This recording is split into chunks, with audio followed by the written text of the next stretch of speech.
Thank you so much. Thank you, everybody, for coming. This is amazing turnout, both online and in person. It's very exciting.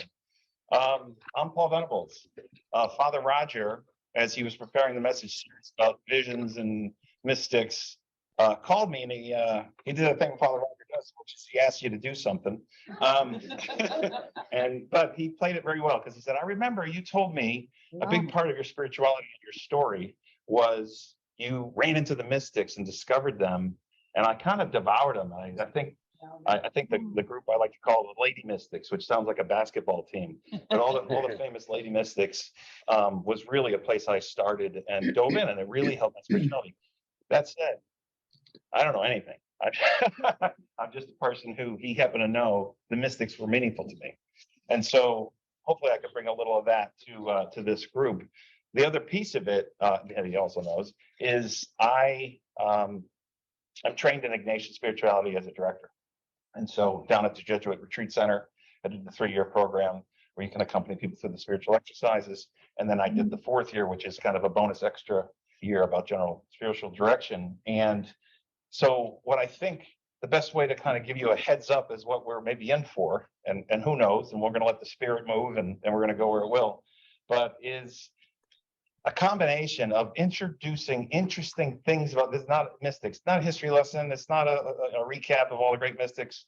We can all do that on our own with Google and, Catholic online resources. But so this will just be a couple of sampling things. And then I'm going to combine the tools of Ignatian spirituality, which are wonderfully and beautifully designed to help us be more in tune and to see and to connect God working in our lives, which is really that personal encounter, which is really what the mystics are all about, a personal experience and an encounter.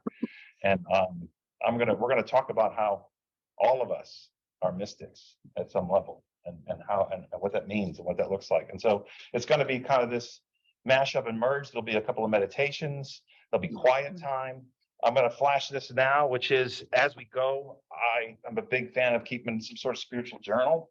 But notes are fine. And I think there'll be a few prayer sections where you might want to jot something down that struck you, not because it was genius or powerful, but because it's something you might want to go back to and pray with, something that was an invitation, something that was a clue for you to kind of dive in later.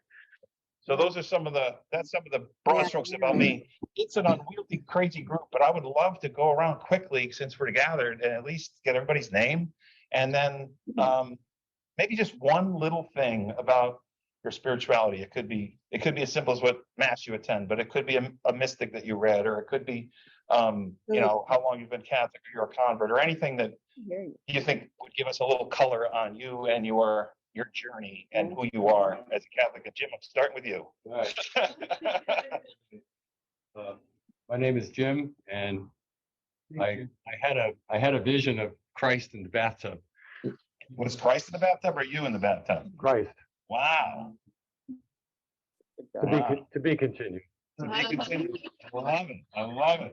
That's a good opening season. We're just going to go right around. My name is Samantha, and my introduction to spirituality and my faith really deep in my junior year in college when I was studying in Paris.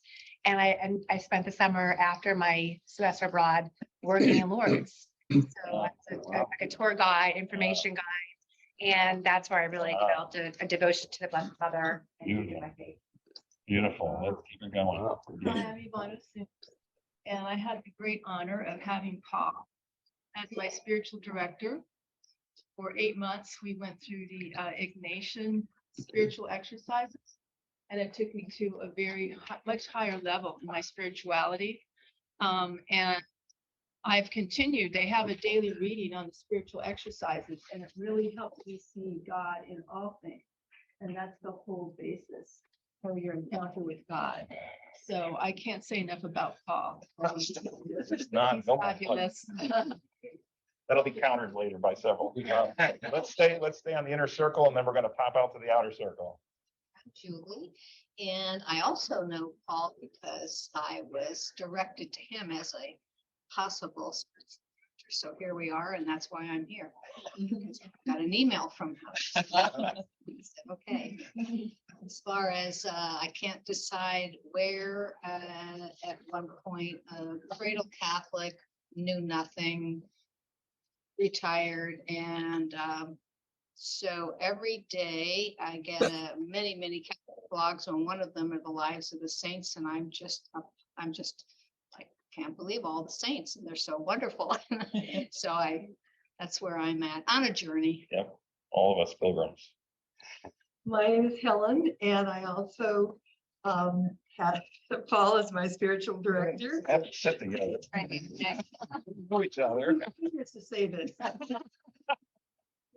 I've with him, I've been with him for about a year now, and he actually put me on, or together we got on a path that I can't say more about. It changed my life about a year and a half ago. My husband died, and I was really searching for something, and this was the perfect match. So I thank him a lot. The streak ends here. Yes, because I'm Annette and I'm Paul's wife, so you lived here with them for a little while, but 35 years later, you might have some other things to say. No, I also have been very blessed to have the spiritual exercises completely change my relationship with God and the course of my faith. And I also had the privilege of doing the PFR course, and this is my second year of also doing spiritual direction, which is a incredible blessing and privilege. My name's Terry Casalga, and I'm a new Catholic, probably 2.5 years now or so. And my son, who loves religious studies and may go to divinity school next year, and my husband, they're always talking about mysticism and such, and I want to be able to speak with them about it, because usually it's like they talk and I don't get to say anything, So, but I've had some really spiritual experiences, I think, and I'd like to know more about what's happening. Thank you. Wonderful. Hi, I'm Roz Hartman. I was born and raised a Catholic, but didn't really sort of make too much of it until recently. I went to Georgetown University, and now I could kick myself for not spending more time with all they had to offer. But and being an alumni, I got some alumni magazines that talked about one of the courses they were offering, like Who is God? And I looked at the references and actually read one of the books that they assigned to the students, and it talked a lot about the spiritual exercises, that kind of thing. But the reason I came tonight was that I was traveling in Europe, and my grandmother had died before the trip. And in the train I was in, I was sleeping, and I woke up, and my grandmother was sitting there at my feet. And I know it was a vision because I sat bolt upright in the train, and I just kept staring at her. She just sat there and stared straight ahead. But I really think she came to say goodbye. And I'll never forget that. I feel like it was a real gift. A real gift. Write it down. I'm sorry, we're going to have to pick up the pace though, because we have a lot of people. Stacy, convert, 40-week annotation of the spiritual exercises at USF with Dr. Mary Romo, volunteer in Lourdes, and I sometimes get to lead the ladies space sharing group here. Thank you. Let's kick it to the gentleman in the back. We'll go around the other end. Yeah. Yes, you are a gentleman. My name is Angelo, and I was a plastic surgeon for 40 years, and every morning I needed the help of the Holy Ghost.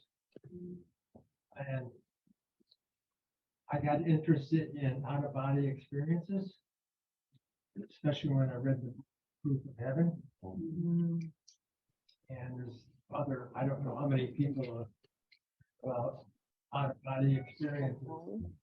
That's very powerful. And I'm a cradle to the grave Catholic. A gift. Yeah, I'm Len Capozzi. This is my dad here. All right. I was born and raised in the parish, then went on to Jesuit High School in the city, and was never really presented the mystics. When I was 20 and studying in Rome, I got into the Eastern mystics. And then it was Edith Stein, whose feast day is today. Yeah. When I was studying in Taiwan, 15, 20 years ago, it was Edith Stein's writings that brought me back to the church. So I've been reading the mystics and meditating since I was 20. And, So you can take the big chair. here and I'm really looking forward to hearing what you have to say. Thank you. Thank you. Hi, I'm Michelle. I went to seminary and missed the study of the mystics there, but then worked extensively with Jai and a lot of experiences could not explain. And Could you then, speak up a little? Oh, you did that, you said? Awesome, awesome, beautiful. Yeah, that's easier. Great, glad you're here. Oh, he's got the microphone. Let's go. I'll hold it. Okay. What are you gonna say? My name is Dan. I volunteer at the 9 a.m. Mass on Sunday. Cradle Catholic. You see them? Totally. Okay, out in the woods. Sit there and listen. All right. Yeah, I don't know how to do it. Hi, my name is Mary, and I'll keep it quick since we were asked to do that. Thank you. If anyone's wondering why St. Anthony and St. Joseph aren't available for you, it's because I keep them very. Because I'm always losing things around the house. I'm always having to fix things around the house, and I'm single, so I have to do the men's work too. I love it. Are these your keys? No. I studied St. Hilda's a number of years ago, had dignation for a year long. And I was involved in that, and I've also studied getting Expo in the mystics, and I'm a member of St. Hilary. Wow, wow, a lot of teachers here for us. I'm Maureen. I was baptized when I was a month old, but I've never been away from the church. I've been a member of St. Hilary for 44 years, my husband and I. I am widowed, and yesterday was what would have been our 53rd anniversary. And I had a vision, I think my first vision, and that's why I'm here. I saw the Holy Spirit, I saw clouds in the sky, and my husband with a big smile on his face. And it makes me even feel closer to God than I always have. There you go. That's the telltale sign. What it does to your heart tells you if it's a legitimate experience. Beautiful. Write it down. You're going to hear that a lot. Experiences. And 2019, I was in Milan at Lourdes, and I'm so grateful for my life and to be able to be here. And I'm curious about all of this because I would really love to be closer and closer to God, and because I'm in gratitude to Our Lady who's been interceding for me. So thank you. Beautiful, beautiful. God bless. Beautiful. My name is Pat Yushnikov. Can I say evening, everybody? It's beautiful seeing all of you. Before I started my vocation as an educator, I can remember one time asking God for some kind of guidance, and basically telling me one time at Mass, I need you to teach. I want you to teach. And I just kind of said, I need a little more clarification. And within 2 weeks, I went up to this trip in Yosemite, where, as you know, once you're in Yosemite, Yosemite's in you. I spent 15 years as an educator in San Francisco Unified Schools. And then I spent the rest of my time teaching in corrections. And I've been retired for about 3 years now. And thank you, Pat. Thank you. Yeah, thank you. Beautiful. We're going to keep. I'm interested in mystics. Good. Wow. What a gracious. Julie, I've been in the church since my daughter graduated from here, and I love the title, Dreams and Visions, and I've been having a lot of dreams and visions lately, and I thought I could maybe get more in touch with. There you go. Hi, my name is Maureen, and I was a nurse, and when I was I started working with Carmelite nuns and kind of that, I was at present for that. And there was a lot of mysticism and a lot of energy going around. And then I went into NICU. So this topic. Great. Beautiful. For healing. Beautiful. Thank you. Hi, I'm Ingrid, and I was away from the church for a long time. I've been back about 20 years. The whole time since I've been back for 20 years, I've been reading and studying and going to classes. I'm reading mystics too, but I've never got very I come from Mystic, Connecticut. Wow. Wow, that's amazing. Yeah. That's amazing.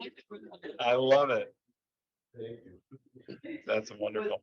And I met through the Dante Club, and it's funny because my ancestors helped build Mystic, Connecticut, which was Oh, wow. That's amazing. But anyway, I joined the church at Easter Vigil because of Dante Club, and I have a background in metaphysics before that, and meditation is big. Beautiful. Welcome. Humming. Beautiful. All right. We're keep triple time, Jim. I've been with the parish for 50 years. My son graduated. And unfortunately, the person I know in the whole parish, I'm a very shy person, is Jimmy here. That's good. That's good. They were. I don't know anything about this. When the other woman said that either her husband or someone had appeared on the bed, I remember my father. He supported a big family, my grandmother from Europe, etc.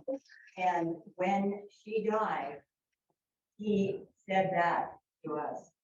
Grandma visited me last night. Wow. And thanked me for all I did. Wow. Beautiful. Beautiful. And that was, I thought, I know nothing about mystics, but now I realize I do. There you go. Thanks for getting over your shyness. I would like to ask you a question. I came in late. What was the question? Just your name and one thing about your spirituality or faith journey, or even what parish you go to. It could be simple. Okay, thank you. Something tight. Thank you for your kindness. I'm Fernando. Pleasure meeting you. And we have been for a while here in this area. And the only experience that I have mysticism is the classes that I took in graduate school. 2 semesters. Thank you. Thank you. Thank you. Thank you. Hi, I'm Jackie, and I just want to learn. That's honor, and I've been a Catholic all my life, but I've always been interested in world religions and around each other, and of course, like since I believe there's will be anything that's other than this, like, of course, I believe. Yeah. Beautiful.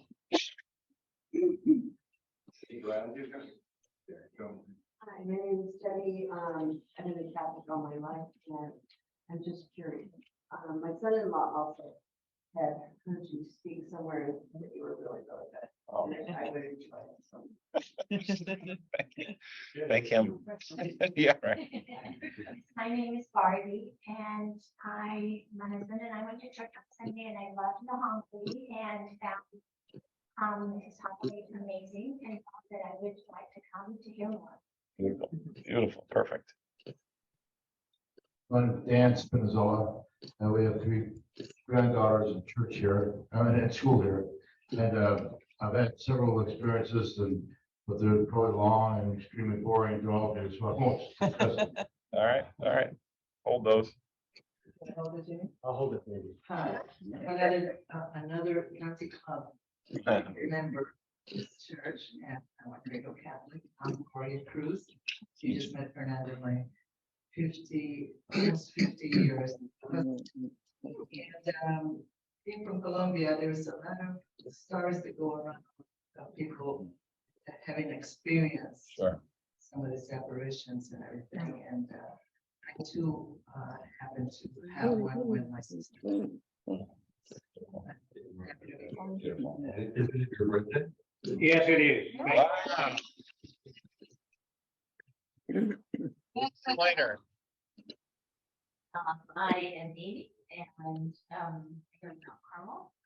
Yeah. And also director for 3 years, and I have not done the exercise. That's around so I am here because I would like to levitate like Saint Teresa. You can buy them. Jim, I'm still waiting for my vision to appear. Okay. Keep your eyes peeled. Are we gonna do everybody on Zoom too? Is there a lot on you? Feel like. Oh, no, not far. There's more like 20 minutes. I think we're gonna move forward. Is that okay for the Zoom folks? Why don't we introduce those folks at the next meeting? Well, yeah, next meeting, the Zoom folks can lead it off. How's that? Because there's several pages of you, I believe, behind that one page I'm seeing. Well, I'll I'm meet sorry for about coffee. that. Yeah, we'll meet for coffee. Exactly. We could do something like that. All 50 All right. of So us. please, if you're on, thank you. If you're on Zoom, please mute for the moment. I want to start off with a quote from Karl Rahner. He was a 20th century Jesuit who had a lot to do with the Vatican II documents, a theologian. And he says, Christians of the future will either be mystics or cease to be. Christians of the future will either be mystics or cease to be. What does that strike you as meaning? What does that mean? Christians are either going to be mystics or they will cease to be. Helen. I felt that it says that mystics are communicators of the heart. And if we are not there in that place of using our heart and our love, what is there? Beautiful. I think that's beautiful. Do you want, should I be using the microphone? Yeah, we can. Okay, no problem. Beautiful, Helen. Thank you for that. Leading, being in tune and leading with your faith through the heart, to paraphrase, being the key note. And if you look at the definition, and I pulled all kinds of definitions of mystics and mysticism and mystical, and there's kind of two camps. One camp is the person who has otherworldly visions and hears God, and we have a lot of references to those in the Bible.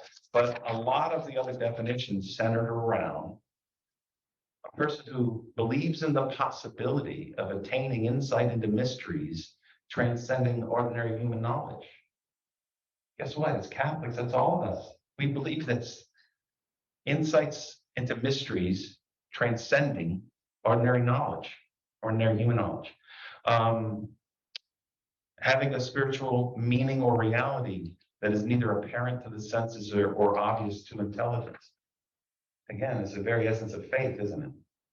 It's the very essence of faith. So what Rahner is really saying is for Christianity to continue, for it to thrive, for people to be attracted to it, it has to be more than rules, traditions, even beliefs of the Catholic teachings. It has to be more than that. It has to be people who have encountered the living God in some way and have recognized that, had some encounter and experience, and are able to share from their heart that experience that is attractive to others, that brings people to keep the faith going and alive forever. Belief and tradition are beautiful things that will only get us so far. So it's about now. The question then becomes, how do we attune our hearts and our minds to seeing things that are present in our earthly life through this mystical lens, through this lens of encounter with God? We can encounter, this is the Jesuits always talk about, you've probably heard it, several of you with your Jesuit educations, God in all things. What does that mean? Is God in this candle? Well, actually, God is infused, the divine is infused in everything in our world, including us, including each other, including our events of our day, including our memories and our imaginations and our intellect. God is infused in all of that. And how do we determine what's from God and what's just our own BS or something from even, the enemy, as Ignatius would say? So we're going to be teasing some of these things apart, and I think we're going to have a chance to look at some mystical experiences, passages, to see if something touches us. Because one of the sure signs to know God is at work, God is present, is first of all the transcendentals, truth, beauty, and goodness. If something is beautiful, if something is good, if something is clearly true, it's of God. It's God revealing himself. God is part of our everyday. There's Jim Finley is he has a podcast, he has several books. He was a monk under Merton, and now he's a psychotherapist. And he says something great. He said, God has loved you into existence. And should God stop loving you in this very minute, by the count of 3, you would cease to exist. And so that activity and that God involvement sustaining us, that's how do we find that in ordinary circumstances? How do you find that when you go to work? How do you find that when you're watching a movie? How do you find that when you're talking to your friend? And so the mystics understood a couple of key things. I wrote them down. That's how key they were. They understood, first of all, that life has a spiritual dimension. Every single thing that happens or exists, we can point to the physical dimension, we can point to the intellectual dimension, the emotional dimension, and then there's a spiritual dimension. And we spend a lot of our lives with blinders on, missing the cues and clues of what's in the spiritual dimension. And through the mystics and what they teach us, we can start to glean and understand and spot and be in tune with that spiritual dimension of everything and everyone we encounter. The other thing that they believed and knew is that, I love the way Pope Francis says it best, that the Catholic faith is best described not as traditions, not as rules, not as teachings, not as even as beliefs, as powerful as beliefs can be, as a love story. As a love story. That's how Pope Francis describes the Catholic faith, a love story. So what does that mean? That's relational. The mystics understood it's about a person, 3 persons in one. It's about a person. It's not about anything other than the person and having that relationship. And we were born out of love, we were made for love, and that's when we know God, when we touch love. God is love, right? John tells us. Henry Nouwen, who passed away, I think, like 1979, a monk and a great writer, he had a beautiful phrase that I will butcher, but I will paraphrase, and it says something like this: that God has loved you from the beginning of time, before the foundation of the world, with an everlasting love for all eternity. And our days here, a limited number of days on earth here, is a chance to say, I love you too. Full stop. That's life. I love you too. And so how do we feel and understand and savor and bask in that love that's constantly flowing? God is giving himself constantly, in everything we do, sustaining our life. How do we find that note and then respond with it? Respond to love with love. The mystics knew this and did this. I thought maybe we'd take a second and we'll do 2 things. First of all, let's just throw out famous mystics that we know. St. Paul gets knocked off his horse. Actually, the horse is never mentioned in the Bible, by the way. He just gets knocked around. But look at the drama. He gets knocked off his horse. He sees God. That's a mystical vision. That's one of those big ones. But who else? St. Joseph, and my candle is lit for St. Joseph. In his dreams, he's told, take Mary into your home in a dream. It's a mystical experience. He's told to flee into Egypt to the persecution of Herod. That's a mystical experience. We've been reading the prophets. Obviously, they're everything they say. Moses, all his conversations, seeing God face to face. We've been hearing about that. Saint Francis, when he's praying in front of the Damiano cross, build my church. He sees and hears, and he thinks it's literal. He's like, I got to fix this place up. And then it's also spiritual. Build my church, reform it, reshape it. Mary in the Annunciation, what I love, Mary obviously has this powerful experience of God, and she's God bearer. But when she goes to visit Elizabeth in the visitation, Elizabeth has a mystical experience. Before Mary says the word, she says, the mother of my Lord has come to me. Who am I? She knows it. She feels it. The baby leaps in her womb. She has a mystical experience. Mother Teresa has a vision of Christ on the cross, and he says in the Bible, I thirst. And she takes it to mean, she sees clearly he means for souls.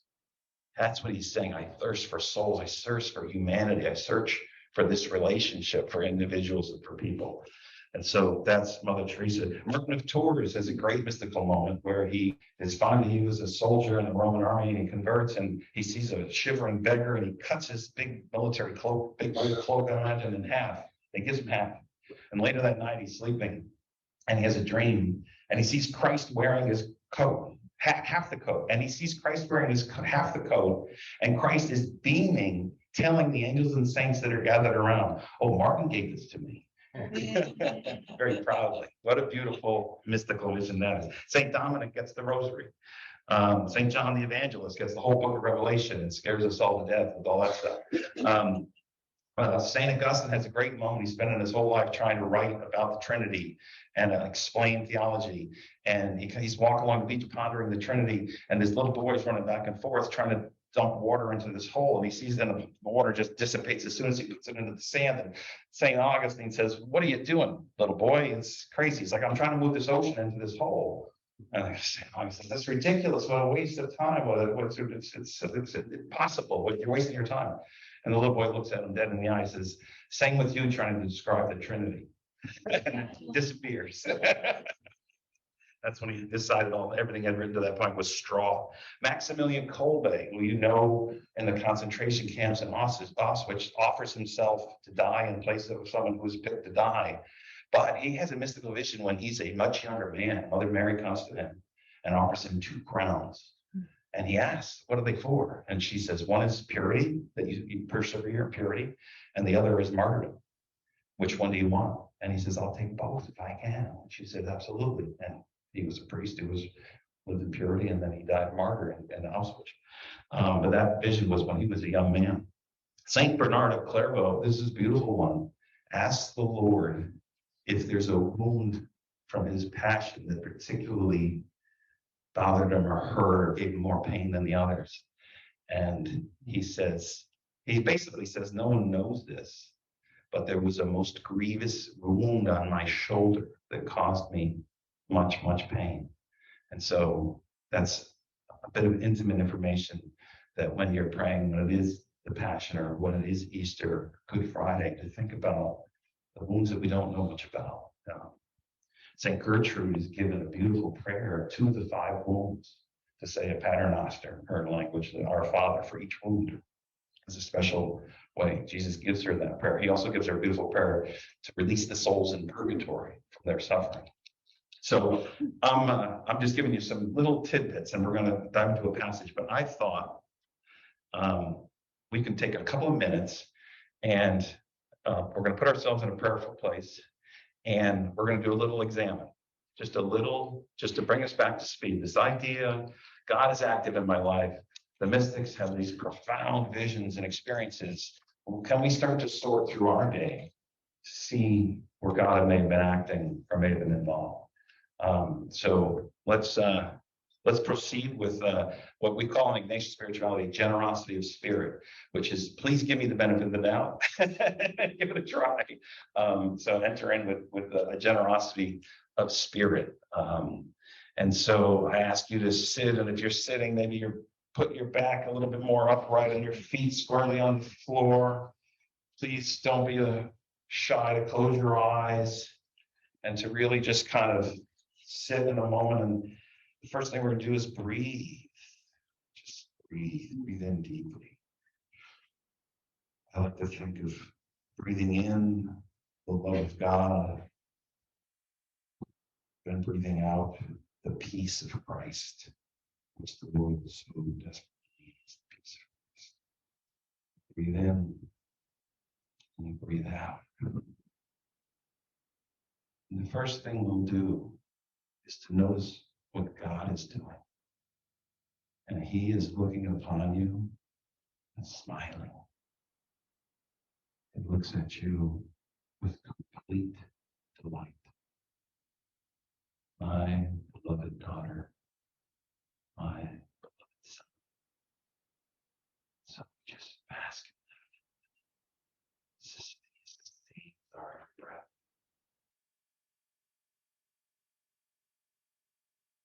I feel grateful. Thank you.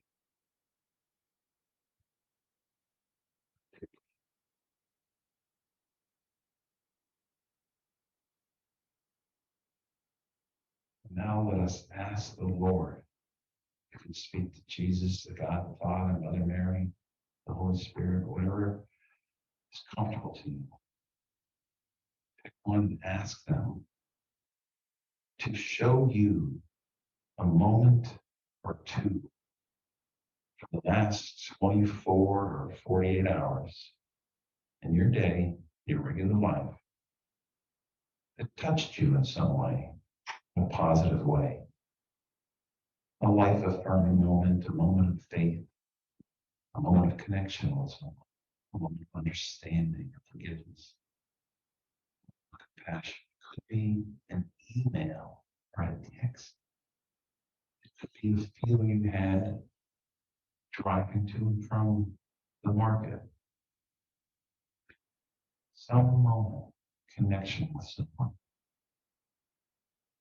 that you felt better about, you felt more alive, you felt faith or hope or love or enjoyed another person. Or a moment of quiet or sitting without gratitude. So have the Lord show you something.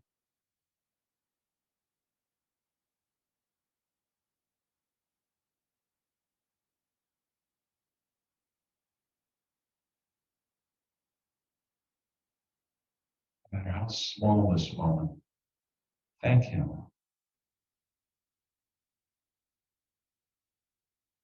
Ask Him, what should you take away from this moment? What is He showing you? Is there something here for you to understand or to appreciate or to try to do more of in the future? Or is it something that He might be interested in you sharing with someone, including someone next time?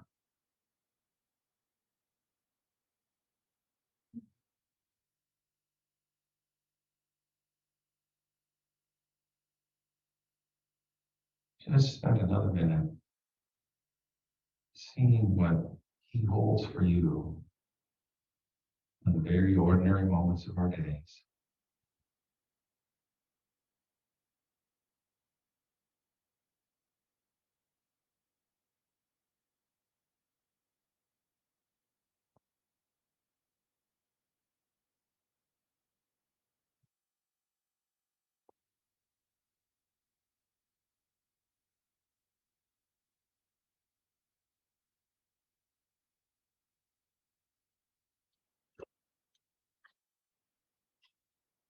Say together, glory be to the Father, Son, and Holy Spirit, as it was in the beginning, is now, ever shall be, world without end. Amen. Back to reality here. Slowly re-enter. That was a very short, truncated exam. And as a prayer, a little reflection, daily, weekly, whatever you can do, you'll start to notice patterns of things that come up and things that lift your heart, make you feel a little better. And likewise, sometimes things that don't, things that slow you down or are an obstacle. And you can start to use it to make decisions in your life about, I'm gonna take a little more time out, or I'm gonna make sure I see that friend again before too long, or I'm gonna write another nice email thanking someone out of the blue because I got such a great hit back when I did it. Sometimes it's just a one-way communication, and you can start to cultivate behaviors and attitudes based on just being that reflective for 10 or 15 minutes. I have a pile of handouts that this program will continue to generate. 3 of them are on the exam. It's I'll give it to you at the end. But Saint Ignatius became so dependent on the exam to commune with God and to really see how God was working in his life and where he was showing up. That one time, I was close to his deathbed, a young Jesuit novice asked him, Father Ignatius, if the Pope disbanded the Jesuits tomorrow, what would you do? And there's Jesuits all over the globe. There's thousands of them in schools and churches and parishes, and they're doing all kinds of good, beautiful ministry. And he said, I would need 15 minutes because he knew he would go to an exam and he would know exactly what to do. So that's again, it takes a little practice, but to cultivate that practice can help you start to see with those kinds of eyes of where God is leading you in your daily life. Okay. What I was thought we would do next is I have a handout that has very short 4 or 5 or so passages from mystics. And I thought I would hand it out. Maybe I tell you what, I'll give you a headline of what each one was so you can know. And instead of reading all of them now, you can take it home and spend time with it if you'd like. Maybe pick one, and we're going to just, again, have quiet time and sit with it. And what we're looking for is something from the passage that just pokes at our heart, just speaks to us, just makes us feel like, I want to know more about that, or I got a really beautiful feeling, something stirring in my heart based on these words. And it's a way to read the mystics. They're meant to be read slowly and prayerfully, where we can start to understand what they have in store for us now and the words they have.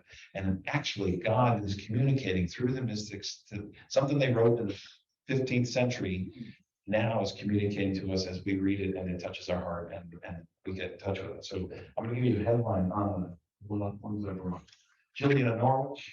Juliana Norwich is, she wrote her book of Divine Revelations is literally the first book ever written in English by a female author. She's pretty incredible. I took one passage. The passage I grabbed is basically Jesus saying that no matter what bad in the world, as we know, we look left and we look right, we see the crazy, right? We see the bad, we see the awful. He said, no matter what bad, I'm turning it all to good. Don't worry about it. He will not just allow it or solve it, or he's going to use it to turn it into good.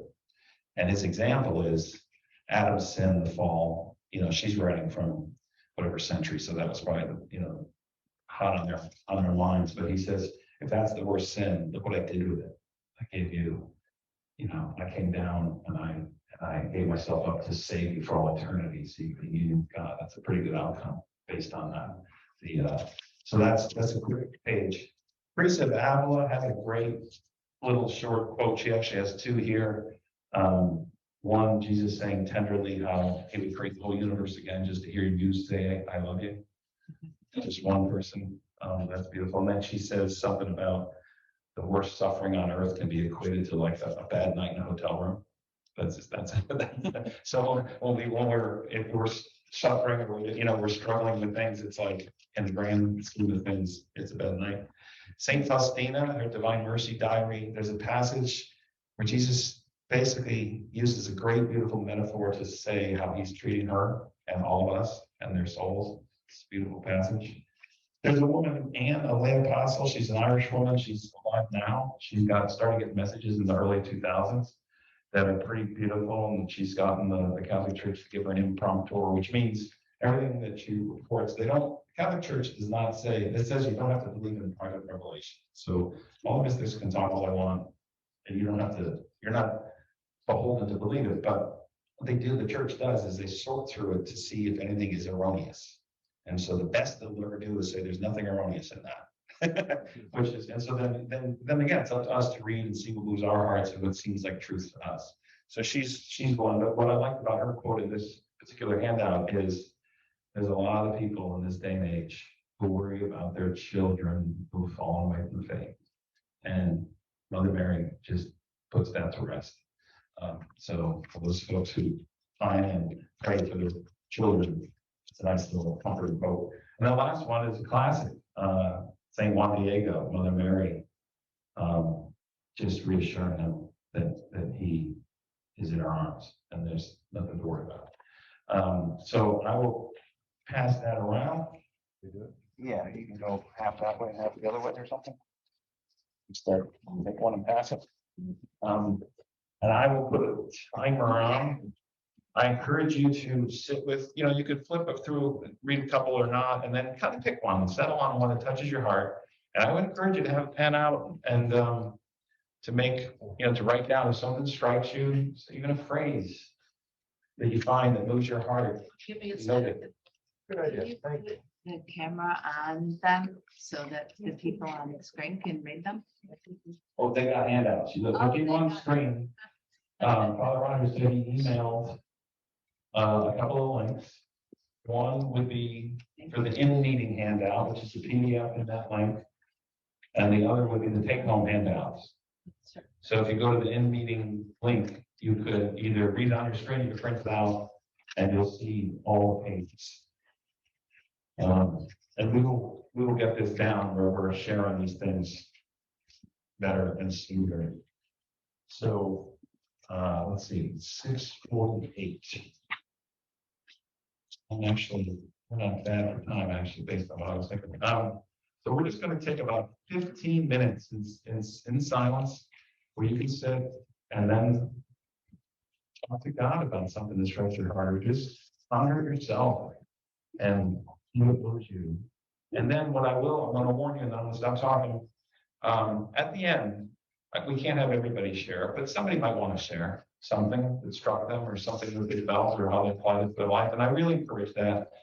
When we hear from each other, that's the real teacher, and to see how God works, we see it in others. So I really encourage at least a couple of people to share. We'll spend about 15 or 20 minutes doing that. Then I'll tell you about what's next, and I'm going to give you a homework assignment if you choose to do it. But it's a beautiful homework assignment. I will stop talking now and time us for the next about 15. Thank you.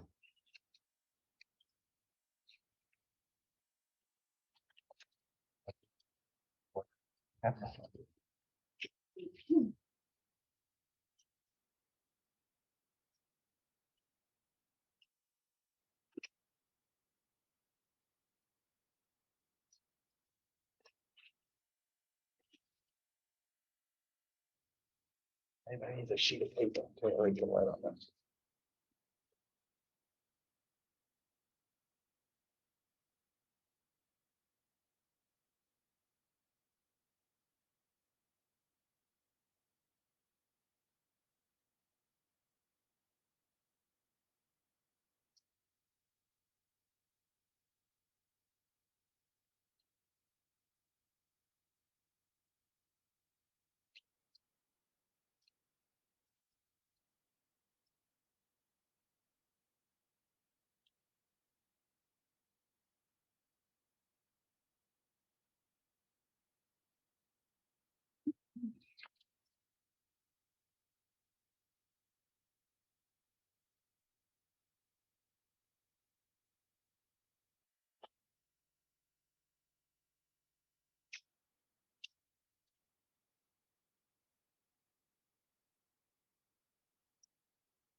You had 2-minute warning. 2 minutes is longer than you think, though.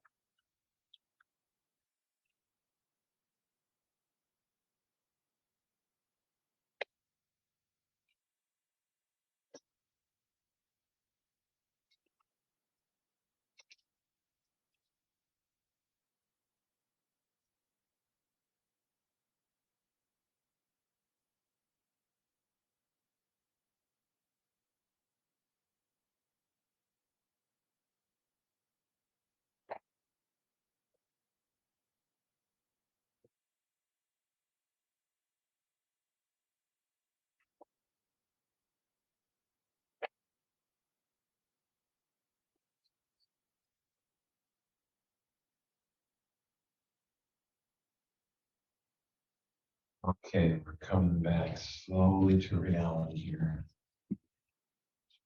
Back to dreams.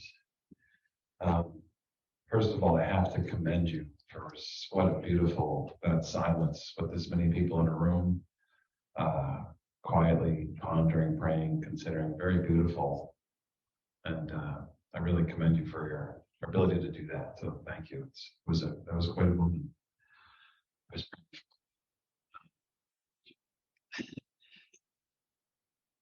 So at this point again, we're figuring out and exploring language and how we might articulate things, but I would say there's no better way to do it than to practice and to share. So I do invite folks to share something that maybe they felt. I'd like to keep it to something that happened, either it could be from the exam and there's something really popped for you, or from this prayer period and experience. Something that, whether it was something you read or something that moved your heart, made you feel a certain way, made you feel encouraged or positive, or loving, and just tell us a little bit about it. And we can do this for about 20 or so minutes, and then I'll introduce our homework assignment. Yes, I'm sorry, I forget everybody's name. Mary. Mary. Yeah. Well, I don't know if I'm doing this right, but There's a wrong. I hit on and a lay apostle on the word worrying. Okay. And it really struck me that up until recently, I used to pray and then worry also. The plan B. Right. Because it's so helpful. I've always been kind of a worrier and overplan things and make sure everything's gonna go okay, and then I can relax. But I thought until recently, I changed my approach on this, because I thought, how insulting God must be that I say I've got to worry. Interesting. That it's a matter of trust. And so I shifted to praying and letting it go. Yeah. And actually, I think God was pleased with that, because I really got a lot of positive responses.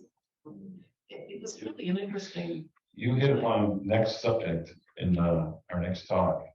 We're going to hit upon the subject of confidence in God, right? You let Him do God. You do you, He does God. And there's actually, it's one of the ways we glorify God. We actually glorify by having the confidence. Beautiful. Thank you, Mary. Does someone else like to share? Yes. On St. Juan Diego, when Mary says that you're my responsibility, do you need anything else?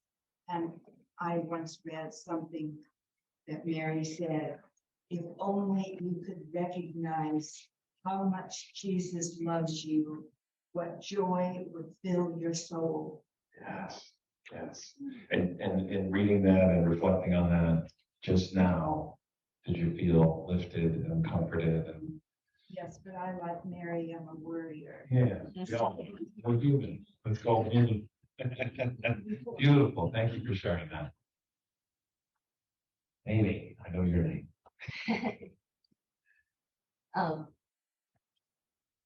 Kind of random, but all I could think about it was your birthday. And I had a vision that came back to me one time thinking about, I was in a chapel with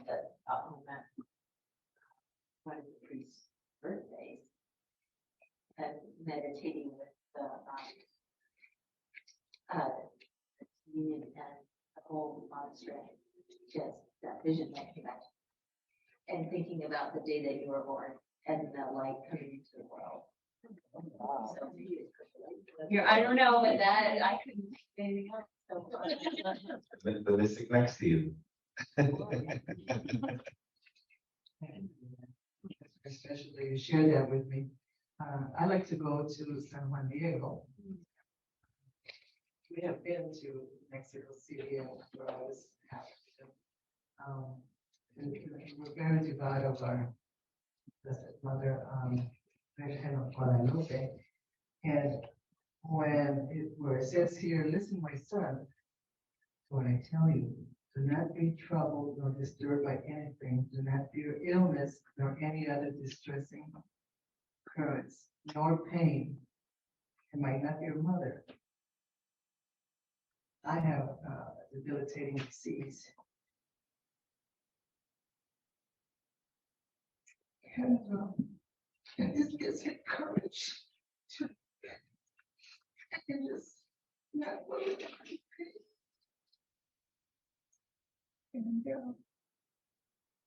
And she is life and health, and then I'll be okay.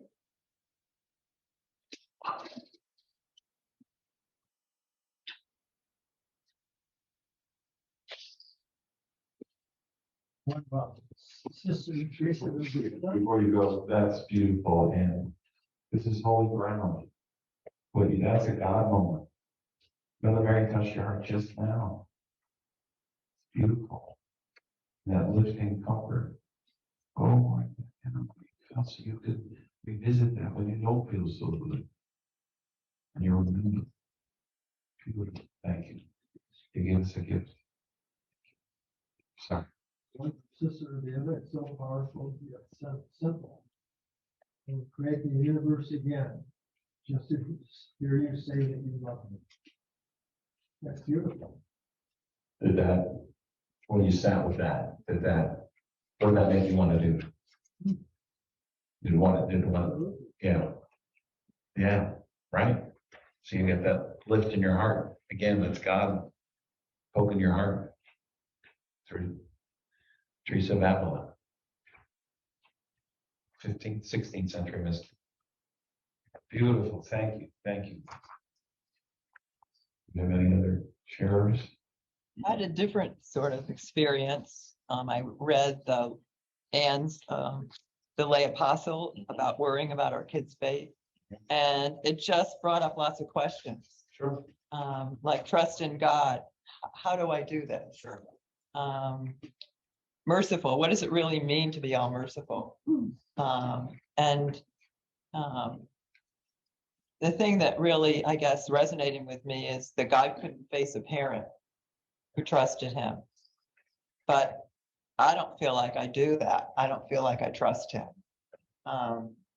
So I feel like there's a lot for me to learn and explore in terms of some of these terms. The first thing you can do with that, the holiest prayer, is just to tell him, Lord, I don't trust you. I read that, Lord, and you know I felt. I don't trust you. I need you. It's funny because your two experiences where I only had a moment to do it, but do you remember in the gospel where this incongruous sentence happens? You know, I believe, help my unbelief. Right? And I underlined the same sentence in Teresa of Avila, and I wrote, I love you, help me in my unlove. And that's the honest prayer. I know, gosh, I would love to learn how, or he can show you. Yeah, that, and you glorify God with that honesty, sincerity. Beautiful. Beautiful. In reading all of these passages, the two things resonates with me is to tell God, I love you, and trust in God. And that is what more people have said, in what their experiences are. And those are the two that resonated with me. It's also called life. Love God, trust God. Right? So simple. Yeah, it's not so easy. Beautiful though. I was gonna share something that the woman brought up. Something other, I love everything.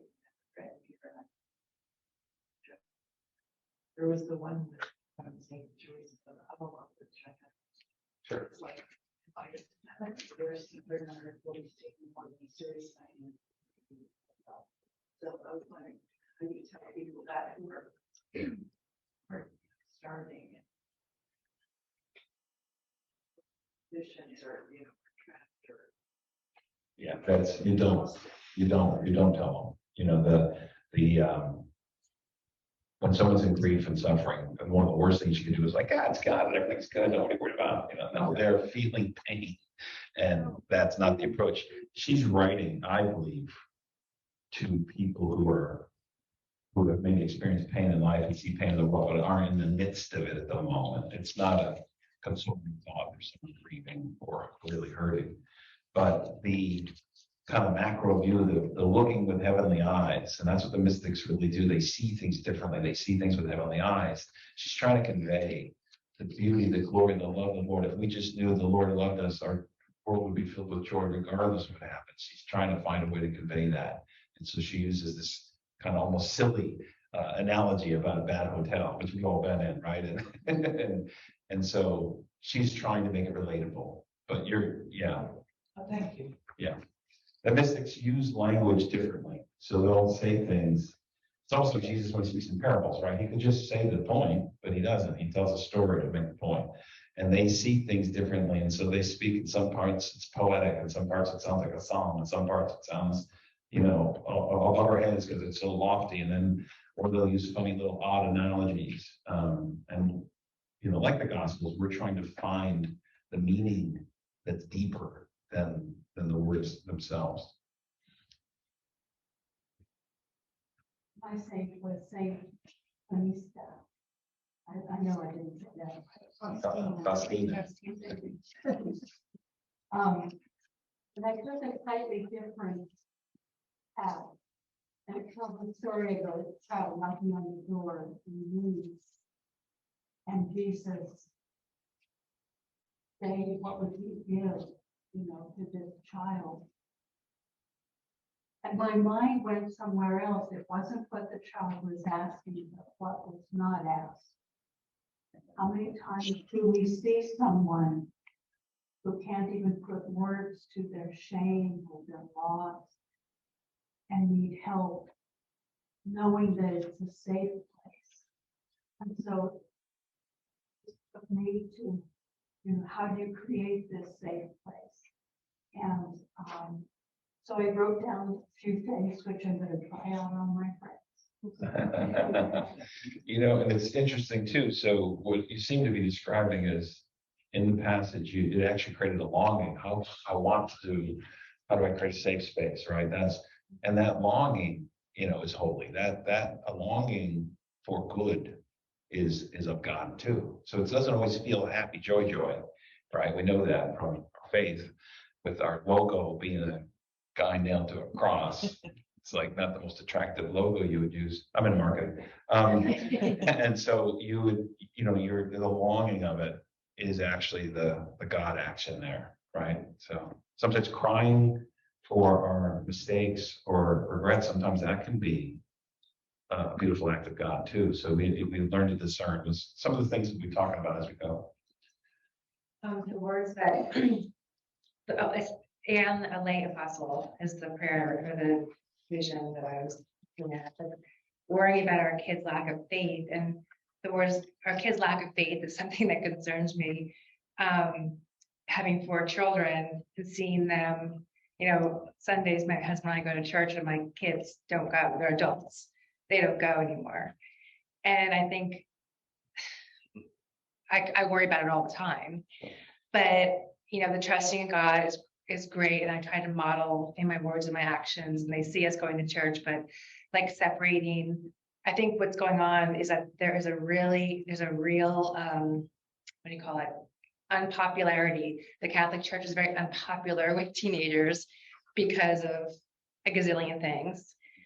Once they get to the age of reason, they just have no desire because, pedophiles and the way women are neglected. And there's all these things that they're smart. These kids are smart, and they're like, we are making a choice not to participate. And so separating like the institution from, and all the stuff that goes on with the, the human made institution and the faith, I think is really interesting, because I don't think my kids lack faith. I think they're just kind of done with the Catholic Church. And there's a difference. So anyway, and I do try really hard to just, I continue practicing my faith and practicing my religion, because I've gotten beyond the whatever the political issue, all the issues. I've gotten beyond it, sort of. Actually, not really, but but my relationship with God is much more important than like what, all the mishappenings and failings of humans who are part of the Catholic Church. So anyway. And that's what the mystics teaches. So relationship, we're there. Our faith is not, again, it's shallower. It's a belief instead of beliefs or rules or traditions or teachings. That's where that gets to. It's a personal relationship. And so when we find the beloved, then we're allowed, then we can look left and look right and ignore that and, put up with that. And that's awful, but I'm in love, and we do things out of love. You do things for your kids your whole life out of love, regardless of how they behaved or the things they pulled or the things, right? And that is where we, as, on our pilgrim earthly journey, if we can build that relationship and build that love story and build that love affair with our God, then that will be attractive and powerful and be the reason to gather together in a church building and deal with the institution. Because the church doesn't make it easy sometimes. If I may, in the examine, I guess God took me to a coffee meeting I had with a close friend who shared a similar feeling that I have, that I'm ready, just take me now, God. Not that I'm escaping anything, life is good, but it's just the more time I spend in prayer and discerning what God's will is for me, it just seems so lovely. I just want to go now. And then I realized that through God's will, that He's got a lot more work for me to do. So I'm going to stick around. The St. Juan Diego, that one really touched me, particularly the very last sentence. Reminded me so much of my mother, who was such a giving person, and I have to credit her for the tug I feel in my own heart to reach out for those that are in need. But it never occurred to me to ask someone, do you need anything else? It's like, wow, that's giving it all up. So, thank you. Beautiful, Jim. Thank you. And, God, in that moment, pulling that relationship and tugging on your heart, as you said, with your mother is action. That's His love. And I really am thankful that you're not tossing in the towel, because who would run the Zoom? Okay, I'll stick around. 3 more weeks. Let's just do a time check. Okay, we're about at 7:20. Maybe take one more.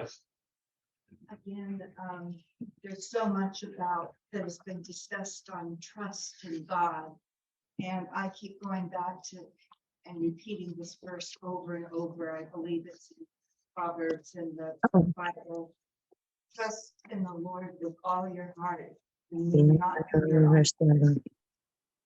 Always acknowledge Him, and He will direct thy path. Amen. Beautiful. We have the 3, virtues: faith, hope, and love. And hope and faith also sound like the same thing sometimes, you know. But I heard a definition of hope that I love, which is when we truly have hope, we know that God knows all things, can do all things, and will do all things. He will do it. And that's what we hope in. So that, you know, it's funny, the trust and the confidence in God, that's something to take to prayer, because it's easy to say, I trust you, Lord, you God, I trust you, but do we really? Do you really? It's like, do you really give him the car keys and, you know, let him go off or whatever? You know, that level of actually acting like, oh no, you're doing it. So this is one thing I did one time. It's a little, it worked wonders for me. I'll just share this quick thing. I had a long litany of petition prayer. There's a million ways to pray. Part of it is petition, right? It's usually for loved ones. This one to heal, this one to get a job, this one to, and instead of praying for the outcome I wanted, I just thanked him for doing it. Assumptive. Thank you for finding that job, because I know you're doing it. And that's that, like tricking yourself into that level of confidence. Thank you for taking care of that illness. I know you got her in your arms. It's not gonna be a problem. And it's interesting that can work on you a little bit and open your eyes and make you grateful, you know, for things. All right, I have all these handouts, but the one I want to really, I have like 3 on the examine. I have one that's it's a woman wrote an introduction to the Ronner book on Mysticism that I thought had some good bits, so I copied that. I have another Anne Leopold, a long entry. It's a locution and it's Jesus, and it's just a simple theme that's kind of beautiful, and so it could be something to pray with. But the one I want to call your attention to, you folks should have it, if you have the link of the handouts, the take-home handouts. We have multiple handouts. One of them is called My Grace History, or My Walk with God.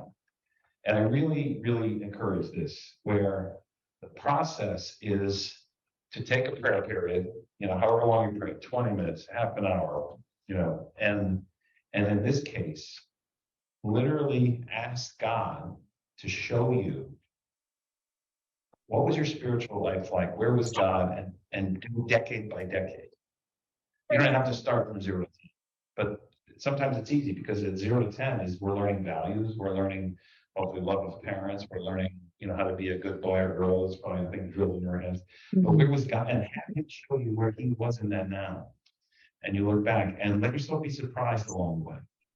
Even that time when you were between 20 and 30 and you fell away from the church and you're partying all the time. Oh wait, no, I'm talking about myself. God was there. Where was he? And let him show you how he was guiding you and calling you and lavishing gifts and graces on you. And so that would be another prayer period. And then pick another decade. And just, you can bounce around. You can do it sequentially, chronologically. There's some prayer prompts. You know, what was God like back then? When you're 20, God might have felt different to you than he does now, or at a different point in your life. Or you, like I said, you may have felt distant from God, but somehow oddly knew he was there, and let him show you where he was. Oh, well, actually, I met my spouse during that decade. So even though I was away from the church, he brought this beautiful person into my life. So God was working, he was there. So take your time with it. And then next time, we'll probably start off with some sort of prayer about that. But you don't have to prepare for it. If you don't do it, it's okay. It's not hard. Oh, and then I just stuck, there's a blurb on the last page, an excerpt from The Healing Path, which is a beautiful book by James Fenley. And he talks about his childhood is awful. It's just horrendous. And he goes to the monastery. He's the one who trains under Thomas Merton. And it's like, it's his grace history comes in the form of one prayer period, and God just kind of enters and just reminds him of, you know, can you not see how strange and wonderful it is that I came to you in secret and intimate ways and let you know that you're not alone, and with God. And it's like God saying, it wasn't amazing and crazy and wonderful how I was there with you when you found that book on monasteries you never heard the word before, and then all of a sudden now you're in one. you know, and it's like God reminding him those little moments, and him putting it together, going, oh yeah, I didn't know that was God, but it was. So it's just it's more a little bit of an inspiring version, but it's nice to look at and see. But so that's the grace history for next time. They're in the exam handouts. There's one that's an article. It's called Rummaging for God. I love that word, rummaging for God. And it's about like, well, why? And what's the practice? And what's the good things that could come from it? And why is it a beneficial thing? So that's, again, that's just if you're curious. Then I have two very simple examines. Don't just go online and download an exam, and here's why. Originally, it was focused on sin. It was all like what you did wrong today. And while God is very much present and part and interested in that, it's a lot more gratifying and easier to see where he was working and you were collaborating with him and participating in his love and working with him as a partner versus opposing him. So the ones that I do are typically focused on the good. But it's also okay to find out, well, why did that thing disturb me so much? You know, I was kind of a jerk, but what set me off there? You know, some of that, as you go, some of those kinds of questions will come into your head, which is fine. And then I think we should end on a big collective Our Father for game, and then we'll wrap it up. And I thank you so much again for participation. Yes? Did you say there's a link that we can go to? I have handouts for you, and I can probably follow. Is everybody, I don't know how it works here, but you signed up to come here, so your email is in the system. So I could also put this stuff on the link, and I have copies. Yeah, I can do that as well. I'm still figuring out the tech here. It's very high tech. And it comes with Jim, so it's amazing. Thank you again. No, thank you all for your participation. And again, I asked in the beginning, generosity of spirit, which is that openness and that beautiful sharing. And you can hear it even in the short introductions. There's mystics among us. And we all have the ability to have those experiences. Sometimes you just have to look how to find the beauty in the brokenness. It's a beautiful other way to look at it. And that's where God's work does. So let's say together collectively in the name of the Father and of the Son and of the Holy Spirit. Amen. We're going to go a little slow here, not like church. Our Father, who art in heaven, hallowed be thy name. Thy kingdom come, thy will be done on earth as it is in heaven. Give us this day our daily bread, and forgive us on trespasses. Thank you, people. The temptation. Amen. Sorry about that.